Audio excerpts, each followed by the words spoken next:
పాపకైతే problem అయితే మనకైతే ఏం చెప్పలేదు సార్. ఫస్ట్ స్టార్టింగ్లో అయితే అది ఏదంటే కొద్దిగా ఇంగ్లీష్ ఒకటి అర్థం కాకుండా అని అనింది. అంటే సర్లేమ్మా ఈ సబ్జెక్ట్ కాకపోతే ఇంకొకటి కానీ నెక్స్ట్ ఇయర్ కానీ చదువుకుందాం అని చెప్పిన నేనైతే. చదవాలని గ్యారంటీ ఏం లేదు, చదివినంత చదువు, నెక్స్ట్ ఇయర్ కాబట్టి ఇంకో సంవత్సరం కానీ చదివిస్తా అని చెప్పిన సార్. సర్లే నా నానింది. అది ఒక పిఓపి ఏదో పంపిస్తారంట మాల స్కూళ్ళకు. అది పంపిస్తే ఒకరొకల్లా ఒక 2 అమ్మ వచ్చిండే, ఆటలమ్మ వచ్చింటే ఇంటికాడికి తులుపుచ్చుకింటివి ఒక 2 రోజులు సంతకం పెట్టలేనంట.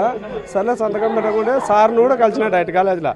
మాది ఏదైనా ప్రాబ్లం ఉంటే మేము మళ్ళా కానీ పంపించి చేస్తాము, దాని గురించి డౌట్ పడాల్సిన అవసరం లేదమ్మా అన్నాడు సార్. అయితే చెప్పినాడు సార్తో మాట్లాడినా.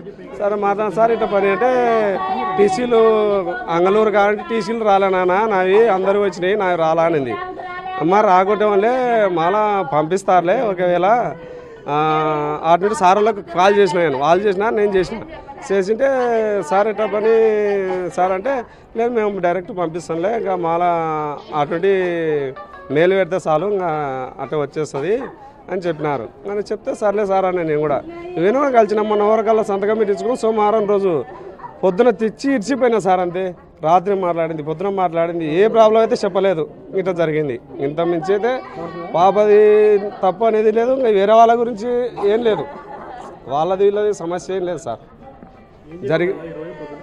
ఈరోజు పొద్దున అంటే నాకు తెలియదు సార్.